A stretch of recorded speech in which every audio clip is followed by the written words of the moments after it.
Hello, everyone. How is everyone doing? This is episode 9 of Knowledge Labs, and I believe we have Tim Frazier with us. Tim, are you there? Hey, I am here indeed. There we go. Hello, sir. How are you? Great, man.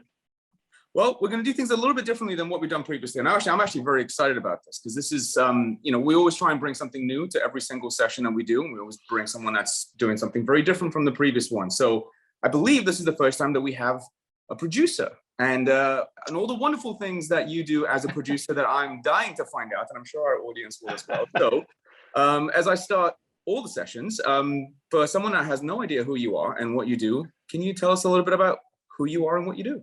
Yeah, absolutely. It's a question that my mom still asks me all the time. I've been doing it for 10 or 12 years now. So my name is Tim Frazier. I'm a producer and executive producer for everything from commercial content, broadcast spots, and digital storytelling to documentaries. I've got a doc on Netflix and some doc series that exist. Yeah, we'll talk about that. Short films. That one sounds really cool. I want to talk about that. Yeah, it's awesome. So I'm a producer kind of all stripes. I started very much commercial, and over the last few years, I've been working more into the narrative and feature side of things. All right. So for those that have no idea, what exactly do you do? What does a producer do? Let's talk about this. Start with the basics, because a lot of people I think just don't have a misconception about what a producer actually does. Obviously, you produce things, but it just goes so much deeper than. What does that? What does that really mean? I guess the easy way to describe it is just to think of like when you're building a house, you hire a general contractor, and that general contractor doesn't put up the framing, he doesn't do the plumbing, he doesn't do any of the wiring work, but he knows what the overall scope of the project is, he knows what the vision is, he helps you develop that, and then he goes and puts all of the people together, gets all of the things that you need, all the assets and resources, and then makes sure that they come in, they do a good job, they stay on schedule, they stay on budget until you end up with a house that you're happy with, that you're going to live in. And a producer is a lot like that, but for a commercial or a TV show or a movie or a documentary or what have you. So you're wearing a lot of hats in terms of, okay, someone's coming to you and saying, we want to use you because we want to do, and this is kind of our vision, or this is very much our vision, and we believe you're the right one to do it. And then it's your job to say, okay, I need this cinematographer, I need that photographer, I need that sound guy, that mix guy, that editor. And you bring the whole team together and you go, okay, we shot this on budget, obviously, because it's never going to go over budget. Right, obviously, of course, it never goes over budget. And on time. And then you present that to the client, and the client goes yay or nay and make adjustments as needed, and job's a wrap. That's pretty much. Yep, exactly. It's very much kind of the 30,000 foot oversight. I know a little bit about every department, kind of a jack of all trades and master of none, right? Right. And so yeah, you just need to make sure that you hire the masters of their trade so that they can go in and do the best job possible. Yeah, and that's so. I guess stepping back just a little bit, how have you handled COVID? Because I would think with COVID shutting so many things down, obviously things are opening up a lot more now from what I'm seeing, and I wanted to. I'll ask you about that in a second. But how has this been for you with such a challenging time that we've had, where there hasn't been any work, or clients are not really knowing what they want to do, they don't know when to pull the trigger, they don't know how much budget they want to associate for a particular project. Right. How has this been for you in the last 18 months, I guess? Yeah, well, I would say the last 9 or so at least have been the busiest of my career, and I think that that's probably true for a lot of people. Which almost makes no sense. It doesn't make any sense to me, right? We're just because. From where I'm standing, like we're still kind of dealing with all of these things.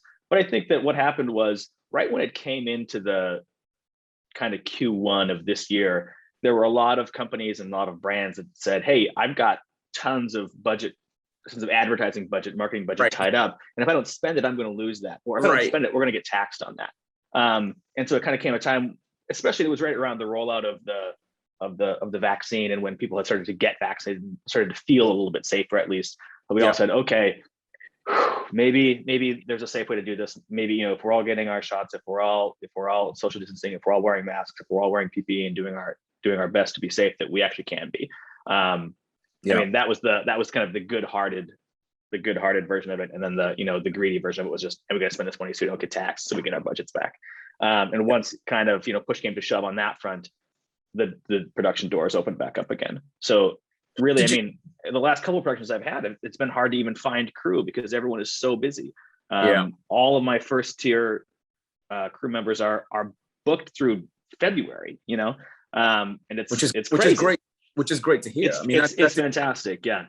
It's one of those blessings and a curse, right? Because after a year of being fairly slow from the start of the pandemic into March of this year, a lot of people, myself included, were pretty slow, and to come out of that, to go from 0 to 100 so quickly has been, I don't know, a bit of a learning curve again.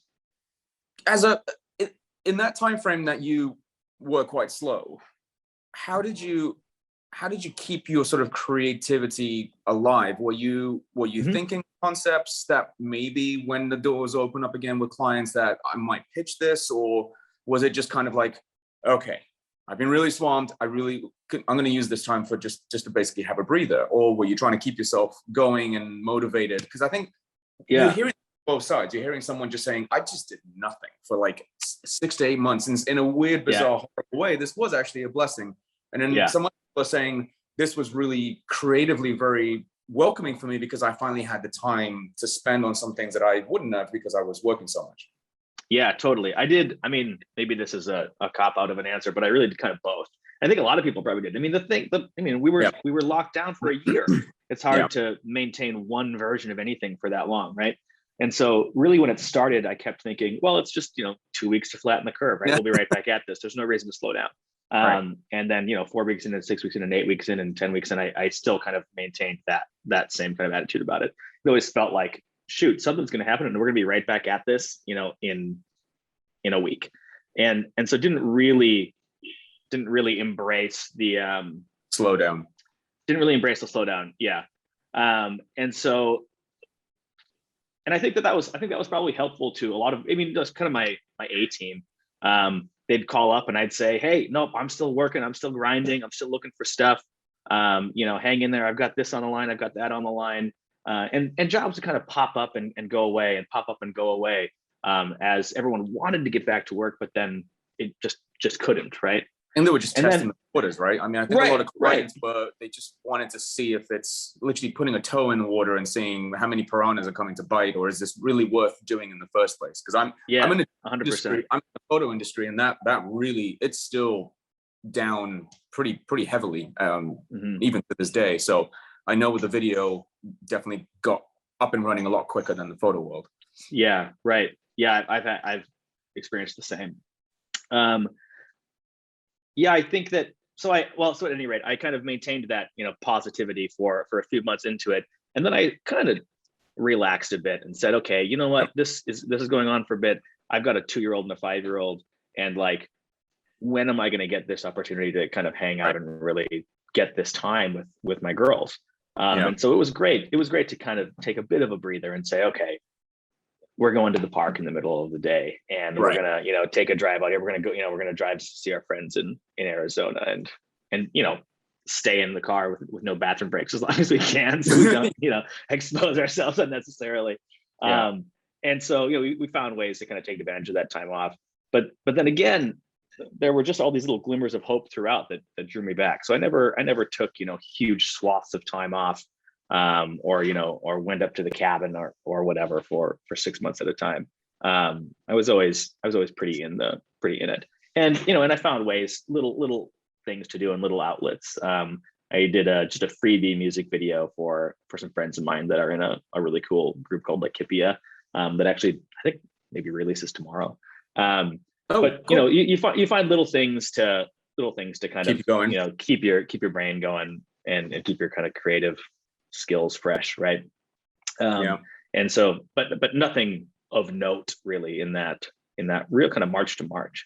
I right when the pandemic started, March 14th or something, when school started shutting down in LA, I had a pickup shoot scheduled for my Netflix doc, and it was supposed to be on Saturday, I think, and the director called and said, hey, I feel fine, but I was on set with somebody 5 days ago who was just hacking up a lung. I don't know. You want to take very that much, exposed to them. What do you guys think we do? And this is in the early days when none of us know anything, And so we had a whole discussion. I mean, nowadays it would be a 2-second conversation, right? But at the time, it was a much longer one and a much more serious one. Like, gosh, our deadline's approaching. We've spent our budget. What do we, this is a pickup shot. How badly do we need it? What other ways can we do it? And we had a whole kind of about it, and then of course decided like, hey, ultimately, if there's a chance that this person has been exposed and it's our director, like we need to wait. So let's cancel this. Let's shut it down. And we shut it down thinking, everything will be back to normal in 3 days. We'll reassess on Monday. And then and it was like, oh nope, sorry, the world's never going to be the same. So I think we've all got a story like that, but that's mine. Actually, I know Johnny's in the background. We had the exact same thing when we were on a shoot together, and in the middle of the shoot, someone got a phone call saying his wife was exposed the previous night or 2 nights before, and we all got huddled outside and had the exact same conversation. What is this worth continuing? Is it too risky? And again, we came to the same conclusion. It's not worth it. Let's call it a day. Safety first. Right. So I'm with you on that. But one thing my wife likes to remind me of every time I get, we all get stressed out at work and everything's, coming down to like the last, 11th hour. And I'm having a hard time sleeping or shutting my computer so I can't go to sleep. And she'd be like, Tim, like nobody's dying. You're making a car commercial, or you're making you're making a short for this, or you're doing a documentary about minimalism, whatever. Like on the scheme of things, relax, take it easy. This isn't. But you're so into it, right? Like I'm so into it. The brain is like, this is the greatest thing on the planet. No one. This is the pinnacle. Like, how can you not understand? Yeah, right. Take one step back. You're like, actually, in the grand scheme of things, this is kind of not that important. Yeah, I'm 100% with you, and I feel the same way. And I've had to do that mental check, and a lot of people had to do that with me, because again, you get so caught up, and you want to continue producing good work, even in sort of a downturn. But it was interesting to get your take off how you handled it. I believe you might have a quick presentation that I do. If you would be so kind to share your screen, so we can get a better sense of some of the projects that you worked on and how you went about doing that. Of course. Let me pull it up here for you.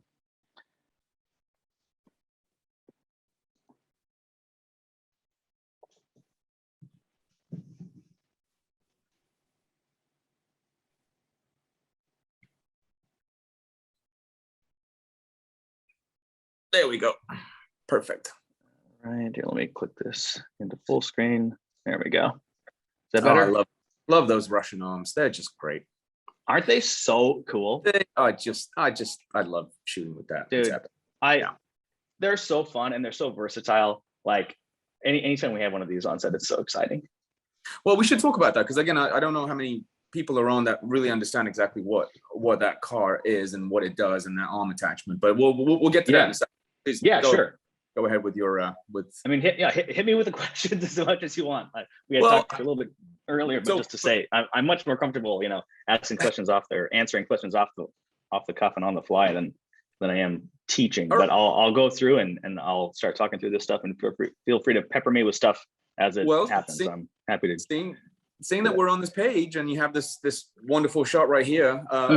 Yes, let's talk about that. That looks like it's a Mercedes SUV with a gigantic Russian arm that has a gimbal on the front. Right, I'll let you lead with it, but it's an amazing piece of technology that allows you to get that smooth footage. So totally, there's a couple of different companies that run this. I think this was actually Ultimate Arm, but there's Ultimate Arm. There's Filmotechnic with their Russian arms. There's Arm Car Industries. There's a lot of what's the one? A lot of different. I forgot the one I used. It was the one that did Ford versus Ferrari. I forgot. It'll come to me.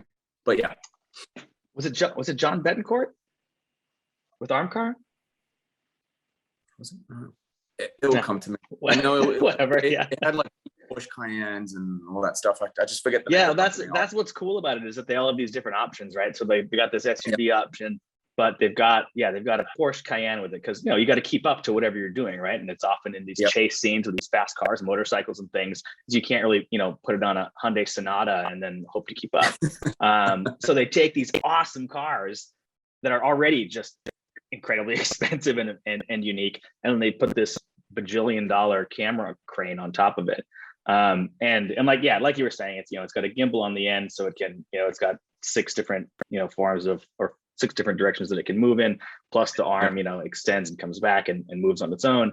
The guys that run these things are artists. And you cram 5 or 6 people in here, and the inside of these vehicles are all built out specifically for this. So they've got sideways seats in the back, so you can have a monitor looking while you control knobs and controls that do everything. Some of them they do with a PlayStation controller, and so they'll sit there and use the arm that way with thumbsticks. They're a little bit more familiar to some people than knobs on some analog control would be. But they're really, really cool tools, and the guys that run them are always just super fun to work with, because they do just exciting things like this every day. This was a BMW spot for it made kind of this legacy bike. I think that's the Concept 90 or the Concept 101. I did 2 of these. I'm not sure which one that is. But it was this kind of prestige bike that BMW had brought back from the 60s or 70s and made a new version of it. And so we were out at a track filming with it to kind of show off the new version of the old bike. But needless to say, it's an awesome piece of tech. What I find amazing is like you just briefly touched upon that is the crew that need to make this thing work, because every person in there has a specific job. There's one that's just the arm operator. There's one that's just pulling focus. There's one, obviously the drivers themselves have to be incredibly skilled to know not to hit the other car, and and how this thing is going to boom across, and getting that right shot, not being in the right place. I think that's really, it's a really well orchestrated dance, really, between 5 people, and then the director is obviously telling them the kind of shots that he wants, that they're predetermined already. It's really it's a wonderful thing in motion to actually sort of be part of it, and the shots are phenomenal. You can't replicate it unless you can't. No, you can't. It's real. I think a dance is the right word. What's so impressive, I think, is that these people work together so often. They get this kind of shorthand, or they almost know what the other person is thinking, and they get out on the track, and you've got the director. Of course, you've got a shot list planned out, and you want to get A, B, C, and D.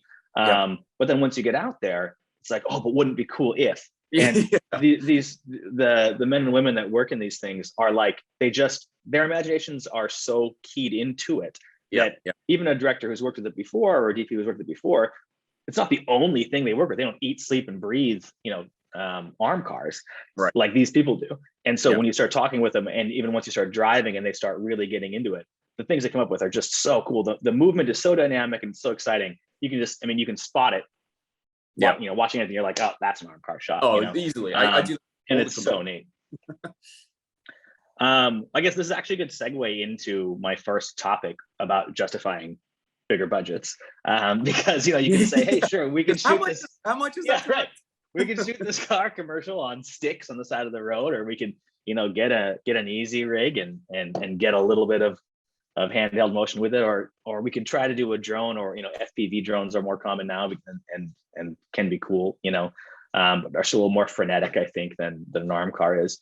And the quality is different. I mean, you can tell, because like you said, it is that much more sort of jerky. It doesn't have that butter smoothness, and the dynamic of boom arm going from lower back 3/4 of the car flowing all the way above the top of it and ending up in the front 3/4 as it's pulling away. That's kind of tough to do with with a skilled drone operator. You can tell it's not a drone, and the quality of the camera can also stick on as well.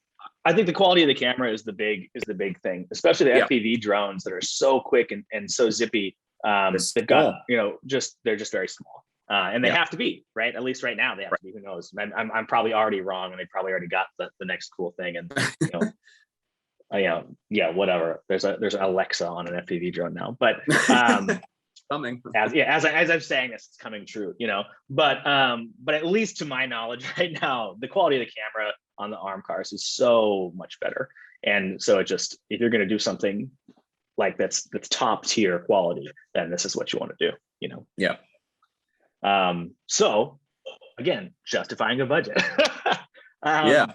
This tell people really quickly how much would be for the day to rent out an arm car, because it is not cheap. It's not cheap, but you know what?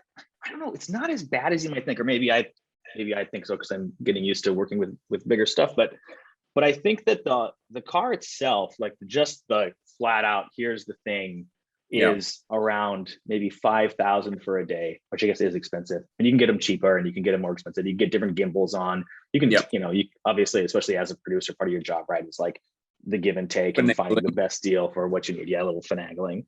I've got them as low as 2,500 or $3,000 when it's a buddy deal and you're getting something, you're building a relationship, or there are other, contingencies that come with it. But that's really just the car. We're not talking about the camera. We're not talking about the crew. There's generally 3 people that come with the car. There's the driver, the arm operator, and the gimbal operator, and often a tech. So 3 or 4 people.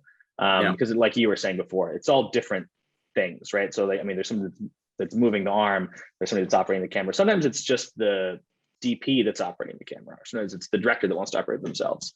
And they're in control of that actual gimbal and getting it where they are. Really, you want to communicate that to the expert and have them do it. So there's 3 or 4 people that go with it, and of course their rates vary. I think most recently I've paid around maybe $800 or $900 a day for each of those people. So when you jump from $4,000 or $5,000 up to $72,000 to $8,000 pretty quickly. And it can go even higher than that. I mean, I know some that can go up to 15,000 for the day. Right. Well, as you add in different gimbals and different there's different even just wireless systems that you connect back to back to Video Village. Kind of I'm talking base price here, and then you start stacking up on it. So 15,000 sure isn't crazy. And then one of the things that we can kind of cover in budgeting pitfalls when I get down to that. I guess I'm gonna talk through these 5 things here as my headers, and we'll run through them. But as we get down to budgeting pitfalls, transpo for the ultimate arm car to get in there, for the restaurant car to get in there, is something maybe you don't think about. Oh, the car costs this much. No, oh, by the way, we got to drive it from LA to Utah for you. Right. Wow. Yeah. Okay. So these little things that add up. Yeah. Right. Stunt insurance. Hey, I have general production insurance, but I didn't get stunt insurance for this, or I didn't get didn't get car insurance for it. And so there's little things that can trip you up and add up. But so if you are trying to generally justify a bigger budget, which is what we're all doing every day, right? I think that kind of my number one point would be, some of this stuff sounds obvious, and I'll dive in a bit to the point where it's hopefully helpful. But my number one is going to stand out in any one distinct way. Really, when you're pitching to somebody, whether it's an agency or a brand or a studio exec, they want to feel comfortable explaining why they're going with you when they talk to their boss. Right. So you have to give them that morsel. Everyone wants to have the water cooler talk about this cool hot item that they've got. And they want to be able to say, yeah, I made this decision. I stand by this decision because blank. Right. And so maybe that's, well, I chose to go with Tim because he's bringing, an influencer who's got 5 million followers on Instagram. And so that was an easy yes for me. He brought in this cool person. I'm going with Tim because his last short film won 6 best drama awards. And so we're going to capitalize on that hype. And obviously he knows what he's doing with, in something like this. And so we brought him on here, or the director that Tim is representing, his film did this. Maybe Tim just finished a project with our competitor and it's performing really well. And so we want to get kind of that same taste for ours. But just one distinct thing that stands out, instead of just saying, hey, look, I'm great at my job. Look at all this stuff. I think especially in this business, there's not a lot of competition out here that isn't great at their job. Yeah. You can't really stand on quality alone. Of course you need it, right? Otherwise get out of here. But everybody's so good that you've got to find some unique twist that will give the person you're talking to the leverage they need to stand by their decision to hire you. So that's kind of that point. One quick question before we jump on to your next point, because I think it's interesting for people that, for those that are on right now or going to watch later that are not quite at the kind of level and budgets that you're working with. Obviously, you're dealing with much larger ones. The ones that are just starting out, what advice do you have for them in the sense that they can't afford a Russian arm? They can't afford to rent a track. They have to basically sometimes get a dolly or get a van and lift the trunk up, or the side of the van door, and try and shoot it to make it look like it's a gimbal. Yeah.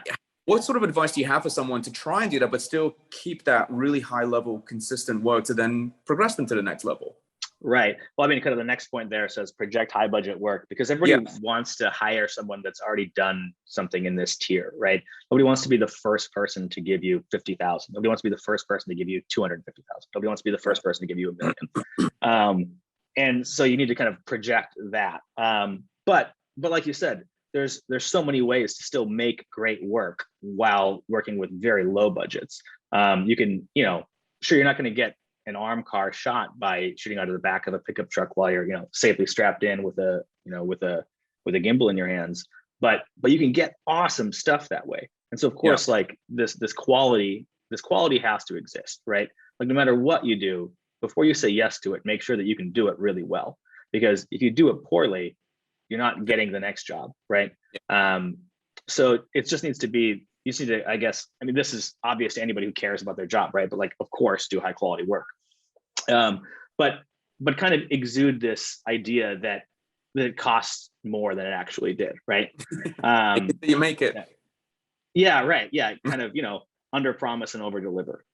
But as far as like standing out in a unique way when you're closer, or when you're not at these budget levels that I'm talking about, I think that so many people, everybody out here has something unique about them anyway, some unique style that they do, or some unique access point. Maybe you've got access to a cool property that nobody else has access to. It's my uncle's spot, but it's this cool forest reserve, and we can shoot this awesome creative that I've come up with up there. Maybe you've got access to a friend of yours who has a booming social presence of some kind, and you're going to work them into it. But you got to just find the little things that you can use that do make you stand out. And so when you're operating, or when you're aiming for lower budget things, those don't have to be crazy. One of the first things that I worked on back in Minneapolis was a spot for a friend of ours who was on he was the reserve number 5 on the Radio Shack cycling team. But he had just gotten everyone on the team, it was like Lance Armstrong's team, but he was, way down here. But anyway, everybody gotten a new car, a new Nissan, and given everybody a car. So he said, shoot, let's go film something with Bjorn and his new Nissan and take advantage of that. So we went and shot this cool thing and put it out and said, hey, wow, look, we've got this access to Bjorn. He's got this cool Nissan car and whatever. And it was just capitalizing on these little tiny things that aren't that exciting out of context, but if you can find the right context, they can become a real asset for you. Yeah. And I think that made it that much harder during COVID to be able to do that, because in some ways harder, but also easier, because people weren't working. They were still wanting to work, even though it may not be paid work. Like, hey, we have this thing. You want to just go out and shoot? You have the camera.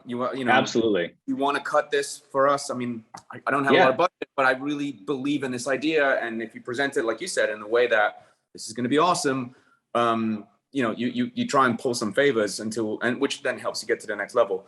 Totally.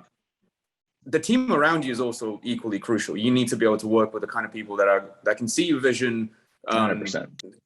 create good work. This is going to sound like a horrible question, and I don't mean it to be, but do you give preference over, let's say, your camera operator more than your editor or your sound mix? Or do you see it as an equally collective group of people that without one person, everything will sort of collapse? I'm putting you on the spot on that one, I guess. No, that's all right. That's fine. I think that, as you grow, especially being a producer, most of my job is networking. And so I need to have a whole swath of different people that do different things well. One thing that I always complain about is, you'll lose a job because you haven't filmed, sure, you filmed a Lexus, but it wasn't a yellow Lexus. Okay, you filmed a yellow Lexus, but it wasn't in the desert. Okay, you filmed a yellow Lexus in the desert, but it was at daytime, not nighttime. So, we got to go with someone who's got nighttime yellow Lexus in the desert. Right. So it is important to have kind of a large swath of different crew members that have different strengths and have different backgrounds and experiences. Of course, I have my go-to crew members. I've got, the same production designer, and I like to hire her on every job if I can. I have the same, certainly when it comes to the production side of things, I have a production manager who just makes me look good every time I hire her. I'm going to hire her every time if I can. And I've got, of course, DPs, and they generally are going to pick their own cam ops and assistants and whatnot. I've got, G&E guys, and they'll hire their own way down. But the big one there is that you trust their own decision because you've worked with them before, and they know that the quality of who they are and the kind of work that they stand behind. They're not going to hire something average to try and save money or whatever else. Yeah, exactly. And that's the tough part about getting started too, because maybe you don't necessarily know, right? You don't know all those people yet, right? But it's so critical to hire people that you trust. You need to get to know them. You need to speak with them. You got to, see their body of work. And the more stuff you do with them, the more, comfortable you become.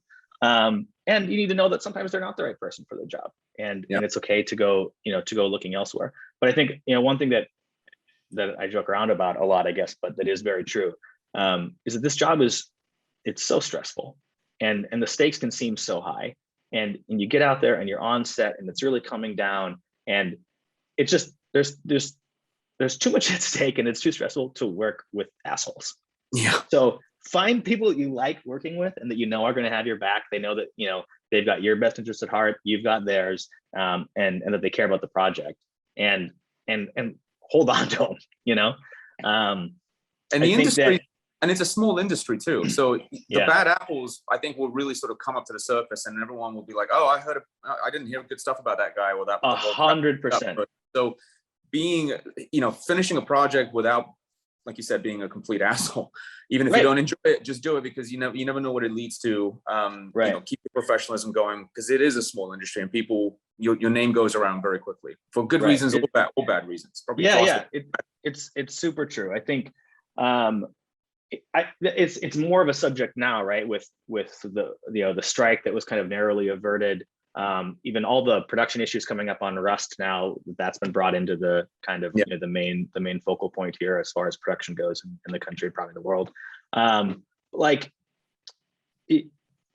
Definitely don't be an asshole, but also there is a line where you need to start standing up for yourself and for your team and for your crew. I think as a producer, we're kind of there's a lot of lines between us, but we're the first line and we kind of are the last line, right? The buck stops here.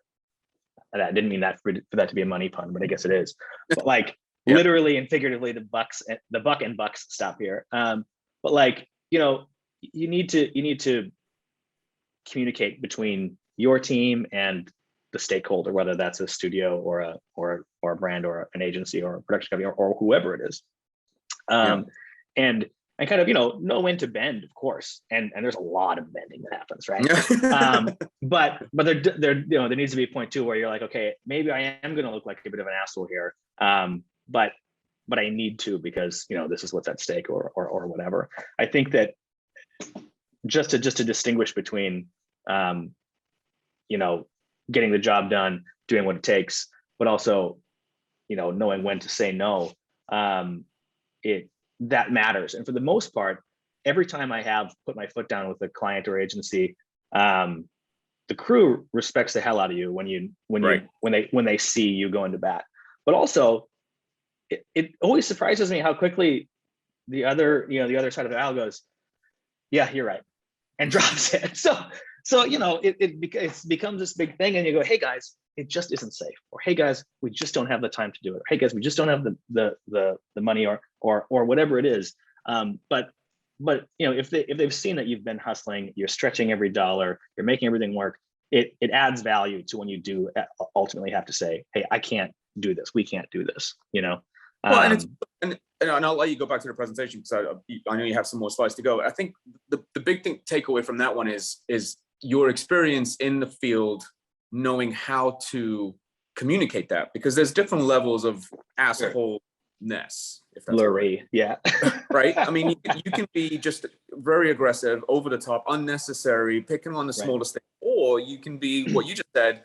This kind of is the limit here. I just don't think this is the right thing to do, and it's your way that you present that to someone that I think brings that confidence and the respect from everyone else on the team. But yeah, absolutely. It's about like know which hill you want to actually die on. I think it's something that's come with experience for me, because in my earlier days, I would just go, and we would do whatever. And looking back, I really regret some of it. I did some things that I think were unsafe, or even allowed crew to do things. And I would have, I guess in those days, I would always have somebody push back and say, "Hey, Tim, like, this isn't safe. I don't want to do this."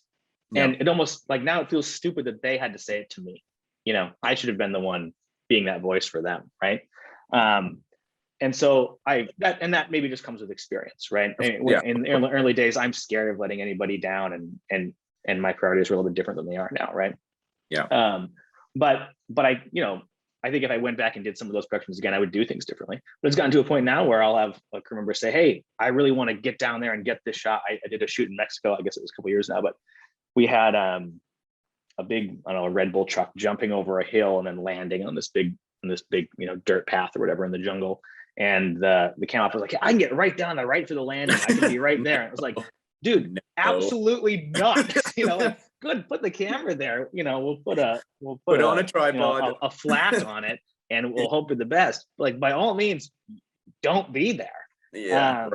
And so you just, I think it's something that I maybe have the benefit of experience and time with, that I can say that. But I guess some of my advice would be to people starting out, like, know where to draw the line, and really, it isn't ever as bad as you think it's going to be when it comes to safety. Especially when you frame it that way, whoever's asking for this thing, they know that all of a sudden you've made this statement, and now it's on them to say, "I don't care." Right. And they can't do that. And so it changes the timbre of the convo pretty quickly. All right, let's go through the rest of it, because I know there's a lot of really good stuff. I'd love for you to cover, but sorry for deviating a little bit. No, that's fine. I guess I chose this picture for justifying a bigger budget, because this was a 3M project that I did in, I don't know, 2016 maybe, and 2017. And it was, we were the first commercial production to get to use a drone on the Hoover Dam. Oh, nice. And so that was a cool, value add that we got to bring and say, "Hey, was that bridge, we were able, or was it connected? Yeah, it was done. It was connected. Yeah. Okay. But it was one of the first. Well, we were the first drone shot, at least, to get cars driving across. It was for this vinyl wraps they put on these cars. So we had this huge truck covered in 3M wraps that had a trailer covered in 3M wraps pulling a huge boat covered in 3M wraps, and it trolleyed across the top of the bridge there, or across the top of the dam. Yeah, what could go wrong? But it was something that that we put in our treatment, in our pitch, and said, "Hey, we can do this, we can have that. Let's go." And that was part of the the little niche value add that we were able to use to lock that job in. Nice. I guess, like I already covered briefly, is just this projecting high budget work. People don't want to hire you for the first time to do this thing, right? To do it, whatever it is, whether it's shooting a yellow Lexus in the desert at night or paying you this amount of money. And like, I guess I don't want to say lie about it. Like, so people don't usually ask, "Well, what was the budget on that project?" But if they do, you can give them a straight answer, or you can say what it should have cost, because you did that one at a discount for for whatever reason. If you did something for $3,000 because it was your uncle's best friend's car dealership, you don't want to tell the next person that asked that it cost $3,000. Tell them what it should have cost, and that's okay. If you ended up getting, right, and there's a level of integrity that we all try to maintain, right? So don't you shouldn't outright lie to anybody ever. I think being transparent is a big part of why I've been as successful as I have been, but don't dig yourself a hole that unnecessarily. If you got a camera that you shouldn't have been able to get, just add that to the price tag. Or if you got some talent that volunteered their time, add it to the price tag. Things that you were able, certainly as a producer, things that you were able to add because of your own access and skills and experience, add those to the price tag, because that shouldn't come for free, right? Yeah, but and I think you bring up a really interesting point there, because we're seeing so many different companies or individuals that are, all these large companies are basically saying, "We have no money, we have no budget." And then you have these these young up and coming photographers or videographers that were like, I'll do it for $1,000. I'll do it because it's associated with this name and it's going to look good on my resume, on my in my portfolio and all that stuff. And then I think what they're not realizing is they're taking a little bit of a profit, but they're really losing out in the long run, and not just affecting them, but affecting so many other photographers and videographers that are waiting in the background of it, because that person that comes up and says, it's going to cost $10,000 to do this, and then the company's like, well, I just did it for $1,000. Totally. I think at some point, and you're probably going to hopefully agree with this, is you're just going to have to stick to your own number and just say, I can't produce that quality of work if I go down to this level of price that you are requesting, and just walk away from it. And I know that's tough for people that are struggling right now. So, right. I think it comes from, right now I'm in a very privileged position where I can say no to things, right? And walk away if I have to. But it does create, how do you, I was just talking about how I shot a Nissan thing with a professional cyclist and a cool camera that we had access to. And we did it for free on spec because I was starting out, like if you had told me, hey, you're really hurting me, who's making this much money and has this, pedigree of work. But you doing this for free sucks. You should have said no. I said, get over it. Okay. So, so it's hard to, I do totally agree with you. But it's hard to, how do you communicate and justify that to the next echelon of people coming in, except to say, I think that it's hard to think of your future self because we always think of our today self. But like you said, it does hurt your future prospects. If you're going to do it for $1,000, they're going to call you next time for $1,000. No one's ever going to go up more. They'll always keep you at that base level. Right. I'm guilty of this too.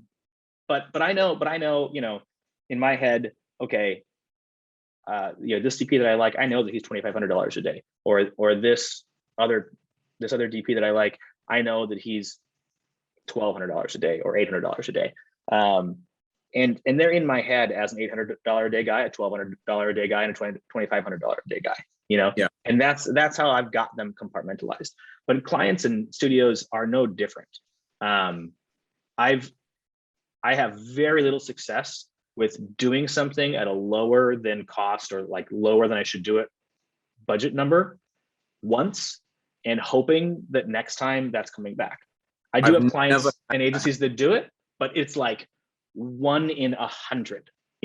I've never had that happen to me. If you say I'm going to do this at a lower price and then hopefully we're going to work together at a regular price, that never happens, because I think to your point, in the client's mind, they have you at that level. They've just locked you in. There's always going to be someone at a higher level, and then they're going to go, okay, so you did it, you were okay to do it for X, but this person is really hard on Y. There's a reason why he's sticking so hard, because the quality of his work is better and the team that he's putting together is better. So I think that just it's a very easy mistake for a lot of people that are up and coming, whether it's desperation for money, whether it's their excitement to work with a particular client because it's a larger brand name. Those clients have budgets. They have the budget. And the other thing is you're creating that false narrative in their mind that you can get away with something a lot cheaper, which then will affect the next person. So right. Well, the problem with it really is that in our industry, people do this, of course, for money, but they do it because they care about it, and nobody wants to make a bad project. So someone comes in and says, "Hey, can you do this for $1,000?" And like, like I know that that's not enough, but I'm going to do it. I'm going to say yes, and you do it, and then they go out and they do a kick-ass job. Right. Those and then you're like, you did a great job for $1,000. They're not gonna come back and offer you more money next time when you did. Just do that again. But it kind of lowers that standard, that budgetary standard for everyone. Like if you can do something this good at this much money, then why am I paying this other guy this much or this much or this much? And why wouldn't I just keep paying you the same? And once you start telling me no, then I'll just go find the new guy that'll do it for $1,000. It doesn't really create a problem, and I don't know the right answer to it, except that it's hard to say, hey, I can't do it for $1,000. I need 5 to do this right, or I need 10 to do this right. And maybe they say, hey, thanks a lot. I've only got 1,000 right now, so Godspeed. But they often will come back when they have 10,000. Right. Exactly. And maybe it's 6 months or a year or 3 years later. But a lot of people, I think it's, I guess another one of the points that I make later in this presentation is we need to get to the presentation. I'm sorry. Yeah, right. Is to go to is just to stay top of mind, and so And so just always be reaching out. Hey, like, sorry that last one didn't work. Just wanted to check in and see how, see how you're doing. Hey, I just did this. It was so cool. Check it out. People just go with the path of least resistance so often. And so the more you're checking in, I mean, don't text somebody every day, right? Of course. But even like for example, PAs for me, I hire PAs every 10 seconds, and so the ones that hit me up, once a week, once every 2 weeks, even once a month. Hey, how's it going, Tim? Just seeing if you got any work going on lately. Oh, shoot. You know what? I do have a shoot actually next week and I can use an extra PA. Right. Or yeah, you know what? I've got one on the line right now. Hit me up in 2 weeks because I think I'm gonna lock it soon. And that's certainly true. Just there's more PAs than anybody else, and so that's who kind of reaches out. But that's true of any crew position reaching out to me, and I go, oh yeah, that's right. I just heard from you, so let me throw you on this. You would be good for this. Because it's hard to connect those dots sometimes. Just be the closest dot to the next problem or opportunity that they have. And so if you can be that closest dot, you're the path of least resistance. Yeah, but it's hugely important. Be courteous. Don't overstep your mark in terms of reaching out to them so many times. But it's that right. notion of just staying relevant in their mind, even if they don't respond to you. People do look at your work, and again, it comes down to the quality of the work. If the quality of the work is good and it continues to be good, even if you reach out to them two months from now and you have some new content, they'll be like, "Whoa, that they're really progressing. I really need to take a look at this." So totally.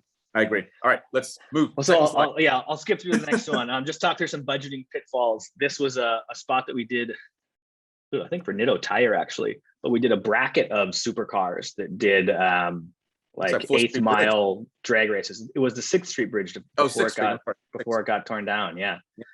We were one of the last productions on it, I think. But there were a couple of budgeting pitfalls that I stepped into on this one. And so I can talk through some of those, I guess.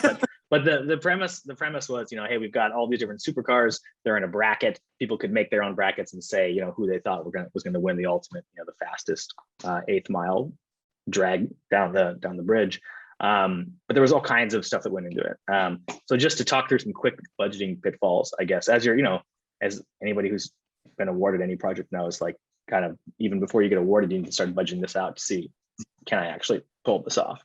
Something that I run into a lot is people that don't want to put a contingency or a loss and damage number into their budget because they think it feels like cheating. I'm not putting a real, like, if I can't put if I can't say what I'm going to spend this 5% or 10% of the budget on, I don't, how, should it really be in there? And the answer is, yeah. Oh my God, definitely. Huge red flag. You're gonna spend it. You're gonna spend it. I don't know that I've ever put a contingency into a budget and not spent 90% of it. And if you get to post production and you haven't spent it, you'll find a way to get some, get better graphics in there. Hire a better colorist. Spend some more time in sound design. License some nicer footage. You'll find a way to spend it, and it'll make the project better. So by all means, put the contingency in there. Something from the grip truck is going to get broken. It is. Something you rent from art department, it's going to get wrecked. It is. Put that L&D in there, because otherwise it's just coming out of your bottom line. It's just coming out of your rate and your take home. And there's no reason to do that. So for sure. I mean, on this, what I didn't put in was, all these people actually donated these vehicles. They were like, I own this, sick Ferrari. I own this sick Lambo. I want it featured in this show that you're doing. But then at the end, insurance. Yeah. Well, at the end of the day, they were like, hey, my tire got screwed up, and it's a $1,200 tire. It's like, okay, well, am I going to make an insurance claim for $1,200? No, probably not. I got to pay that out. Like, oh, hey, look, there's a little scratch on the door here, but it's a Lambo, so a 2-inch scratch costs $900. All these little things that I hadn't thought of. Even the guys that were like, you can have the car for free. Some of them were like, hey, well, how's it getting there? Because I only trailer this thing. It's got 14 miles on it. I'm not going to drive it through LA traffic to the bridge. And you're like, oh shit. Okay, I guess I gotta get a trailer to haul this thing out here. You're making me have just discussing this is making me have serious PTSD, because those were the exact things that I had a $6.5 million McLaren, as well as $4.5 million Senna, It was a Senna GTR and a P1 GTR that actually McLaren actually gave to us. So they provided everything. But that's amazing. It's the same stuff that you're exactly discussing. Who's, the insurance? How is it getting there? Right. What if the truck driver decides to have an accident or for whatever reason? Right. Like, there's so many tangibles, and I'm seeing you have a helicopter over there. Like, what's the insurance for the helicopter guy? Yeah. Right. It's so many things can go wrong. Even helicopters, they're like, yeah, sure, we're this much a day, and our pilots that much a day. I'm like, okay, cool, great. I pulled that in my budget, and then you didn't put in ferry time. We're coming from San Diego. And so there's drive time up and drive time back.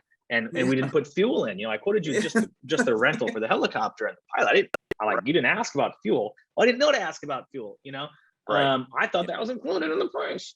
So, all these little things that add up, and you just need to have a contingency, because even, when you've been doing it for 100 years, you don't know everything. And what's fun about this job, right, is the variety of it. And it's different every time. There's new challenges, there's new problems, there's new puzzles to solve. And if you don't have a pocket of reserve money, it's got to come from somewhere. You don't want to go back to your client agency every time and say, hey, by the way, I forgot that I had to budget for ferry time and look like a dork, So it's just put it in. It's fine. And defend it. I used to do a 10% contingency. I do a 5% contingency now. But I think if you're starting, put it at 10 and just assure them it's going to get spent and it's going to make the project better. There are just things you can't plan for. And so be it, right? Yeah. Another one, I put it in especially because it's timely, I think, when underbidding labor. I think so often people are quick to say, well, you know what, Curtis always works for me. I can get him for $200 cheaper than usual. Tim will do this for me for a flat rate. But like when you have friends who own small businesses, you should buy their stuff, right? And then because they need it. When it comes to like the labor, you're at the very bottom of the money chain, right? When it comes to the actual individual.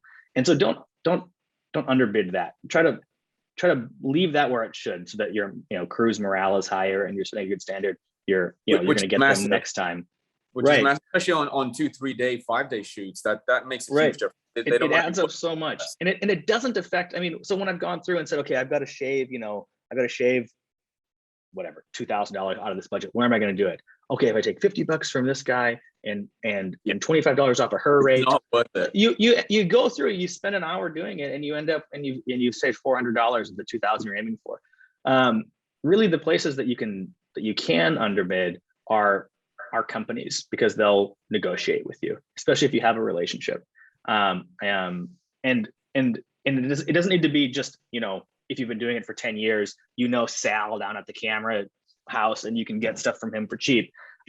Places you can come in fresh faced. I've never met you before, and say, hey, this is the project that I'm doing. We're really excited about it. I hope to do more work with you in the future. This is what my budget is. And just be transparent up front. I've only got, $800 to spend on my camera rental, but I'd like to get this camera. Is there a way that we can do that? And maybe they'll say, shoot, we really can't do it for 800, but we could do it for $925. You're like, okay, I can find 125. It never hurts to ask. That's the biggest thing. It never hurts to ask. You should always be asking questions, right? And I guess the advice here for just opposed to underbidding labor is pay people what they're worth. They're the most affected by that. If a camera house or a grip company or a location or whoever they've got 10,000 jobs a month, you're not affecting their overhead. So just ask and don't take advantage of it, right? Don't go every time and say, hey, I need 40% off, I need 60% off. When you've got the money, make good. But if you don't, that feels like a better place to try than it does with the labor. And just like you said, just ask. And if they say no, hey, that's fine. You can go somewhere else, or you can make it work with them and know that you're building goodwill for the next time you do need a favor, right? But kind of start there. I put P&W and this AB5 law on here. And honestly, I could talk for an hour about AB5 and the way that it's affected payroll in California, particularly entertainment payroll. But I think it would bore people. But I guess just know that we're coming up to the hour too. So we need to go through some of this. We'll crank through a little bit faster here, but just know that for the most part, you'll need to payroll people now and not just pay them as independent contractors. It's a lot harder to 1099 people now that we're into 2020. And so just know that you'll likely need to use a payroll company. You'll have to pay about between 18 and maybe 22% on top of your labor costs. Will need to go to that. I feel like we need to have Tim. I feel like we need to have you back because you are just such a wealth of knowledge. No, I genuinely think people really. This is just exactly what Knowledge Labs was, in my opinion, designed for. Because you are at the top. Oh, thanks. You're at the top of the game, but you've also gone through, the really hard times when you didn't have $50,000 to rent Y and Z. You had 5,000. So I almost feel like I know we're close to coming up to the hour. We can push up a little bit more. So I worry that we're not going to be able to get through everything that you have. So rather than speeding through everything, I wonder if we should just have you come back for a second session and we can spend more time on that if you're willing. We can discuss that. But yeah, of course. I mean, I'm a huge f-stop and Knowledge Labs fan. So whatever you guys, I'd be happy to take another hour. But no, we massively appreciate that. And one more thing for those that are still on, if you have any questions at all for Tim that you'd like to ask, please put that in the chat. So I apologize, I should have mentioned that from the beginning, but I'm hoping that you would have been here already plenty of times in the last ones that to do that already. So any questions for Tim, please put them down. We will have access to the recording, absolutely, and it will be put up on YouTube. So as with all Knowledge Labs, we always record and we always put them up on YouTube. So check that out within a few, it's probably by the end of the day today. I'm trying to think of, if you don't mind, Tim, let's stop this presentation right here, if you don't mind. Yeah, sure. No. Please stop. There's so much more stuff that I know is in the presentation. I worry about the time frame for everyone here, but yeah. I think we should do a second one. What is the worst shoot that you've had to, or I guess the shoot that you had the most problems with? And I guess the biggest takeaway from that was, Sure. maybe we get close to closing up on that one. See, the worst shoot, the worst shoot I was ever. Be very careful about how. I know, right? I'm like, what am I going to say? I'm sure these people aren't watching. The worst shoot I ever had was this one where I had to have a NASCAR driver have a conversation with a horse, and we had to add in the horse's voiceover after the fact. And athletes generally aren't actors, and this guy's doing his best, and he's talking to a horse who's not giving him a lot back.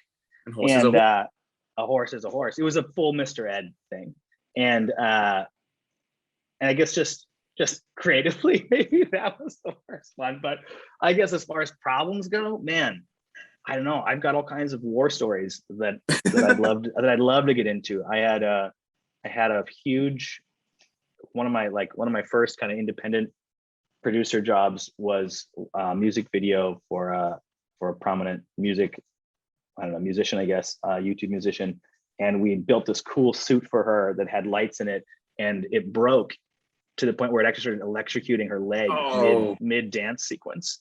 And she went down getting electrocuted by this LED light. That was terrible. But of course, we worked through it with her. We fixed the thing and still ended up with an awesome product. One that I really like telling is, I think it was one of the Instagram photos, but it was the helicopter above this group of 6 or 7 crew members and me. But it was down in Mexico, like deep in Sinaloa, Mexico. It's like the Sinaloa cartel. Like it's deep in cartel country. And I needed to get a helicopter down there to lift a fishing boat, fly it across this lake, and then drop the fishing boat in front of our cast for this, I guess, fishing competition show that I was working on. And it was during the Baja 500, which if you don't know is this huge truck race that happens in Mexico. And every truck, though, not every, but many of the trucks have helicopters, like chase helicopters that follow them in case they break down or somebody gets hurt or they need help. But I couldn't find a helicopter. I could not find a helicopter, and I've got a budget for it, but no one's biting. And I'm going, what's going on? Why can't I find it? Well, first, most of the helicopters are small. They're little Thompsons, and they can carry a couple crew members, but they're not going to lift a bass fishing boat. They're like odd 22s. Yeah, right. Yeah, and so they're small and they're quick, and that's great, but they're not going to lift a boat. And so I'm looking for a Huey. I'm looking for a what they called, one of the big Russian ones they ended up getting. But like I need a huge helicopter. And I find one in Mexico City, and it's a Huey, and they're like, oh, we're putting in the new engine, the new motor tomorrow. It should be able to fly out. Oh God. That sounds just awful. Already, right, I'm like, right I there don't off the bat. know, I don't know. And they're like, where are you? I'm like, oh, I'm in Sinaloa at, whatever city. And they're like, you want us to bring our Huey to Sinaloa? I'm like, yeah, it's just this quick, in and out thing. They're like, no, yeah, I'm sorry, you're gonna have to call somebody else. Like even the people in Mexico City wouldn't come to Sinaloa.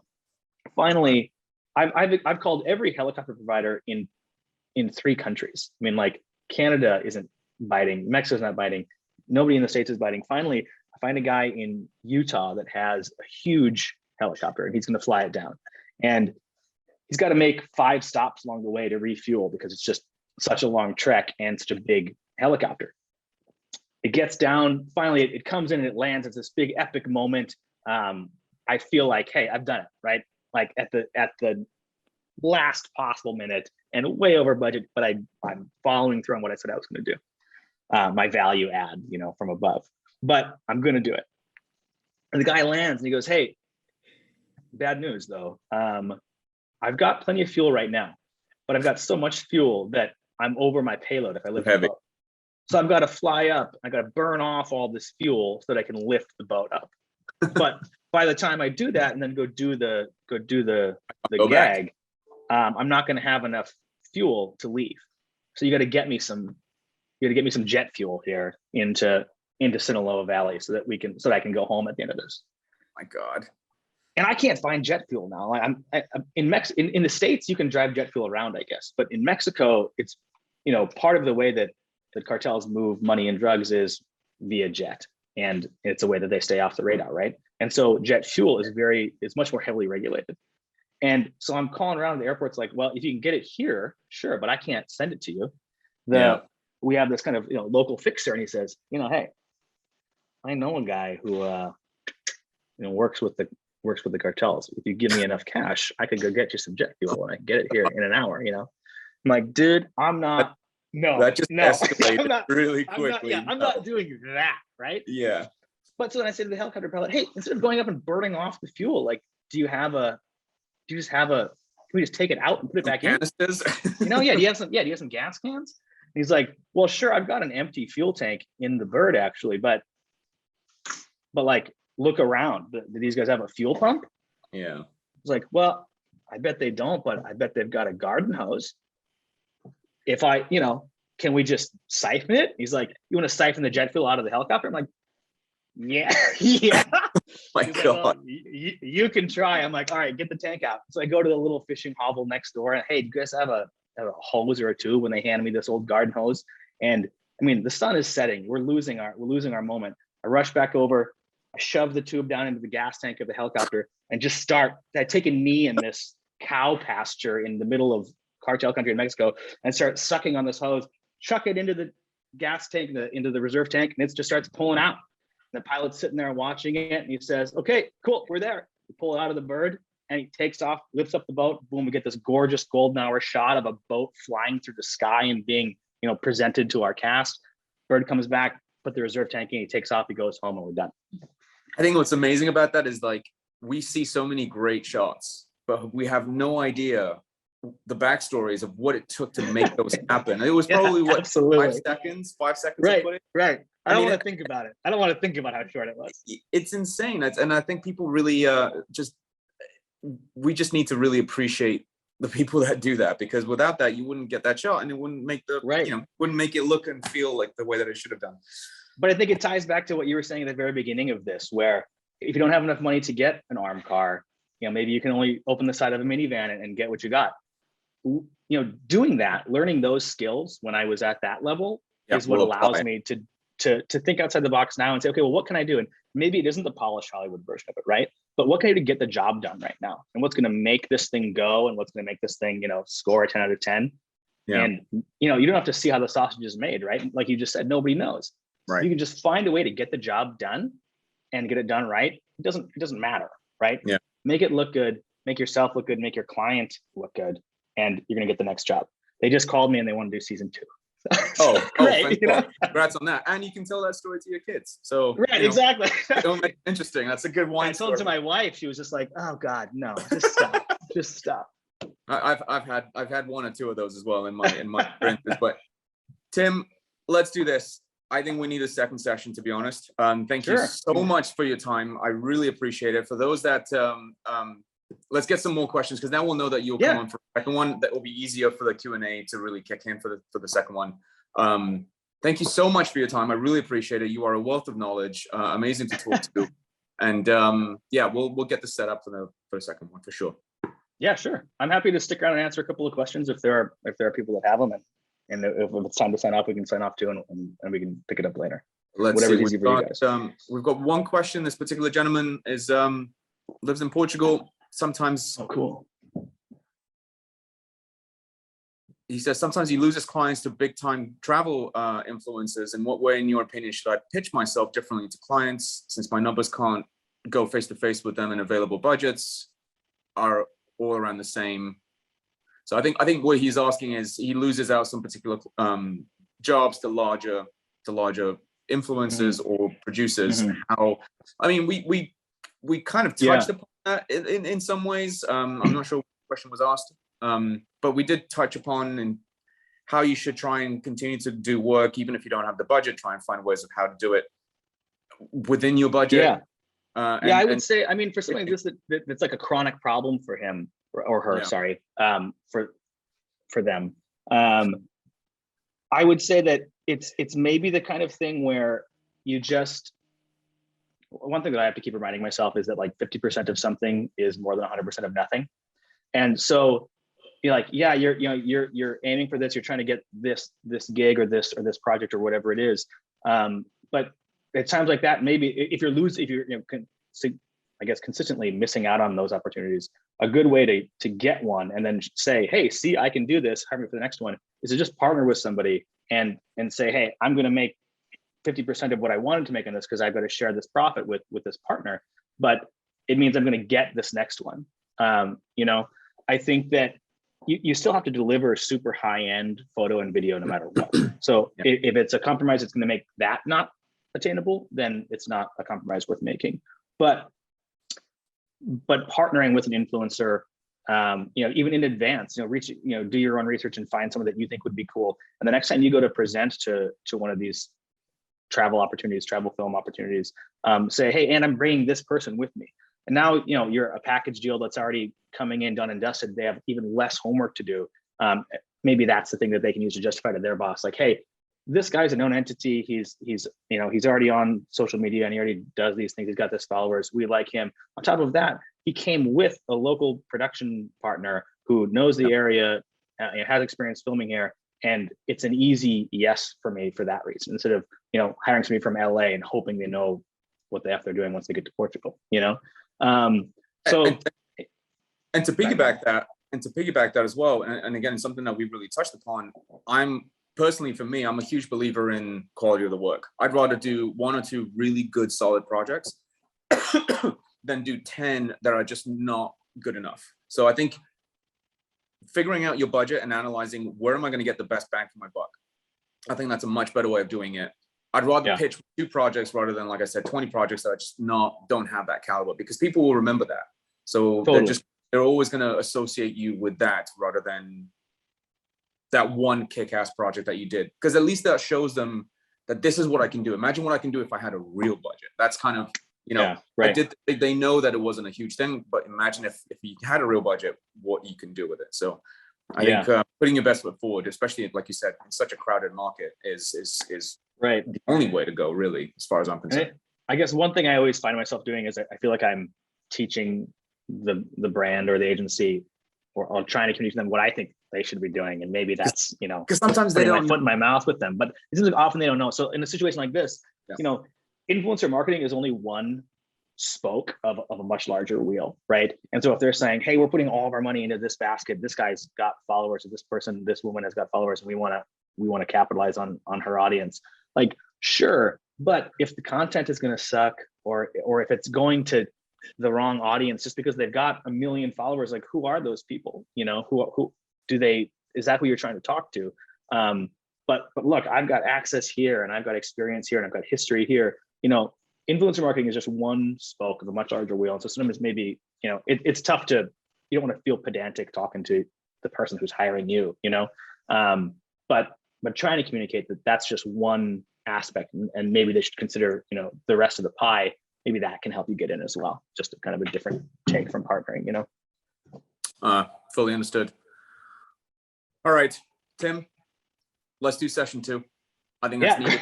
The world needs. Have your people call my people. No, because we're getting. I think I feel like there's so much more that we haven't even really scratched the surface on, and someone of your expertise, I think it's just it's just needed. The world needs this. Sure, happy to help and happy to talk more about it. Thank you so much for your time. I appreciate it as always, and we'll let you know when we set up the second session. And thank you for everyone awesome. that watched and stayed on with us all the way through to the end till the next one.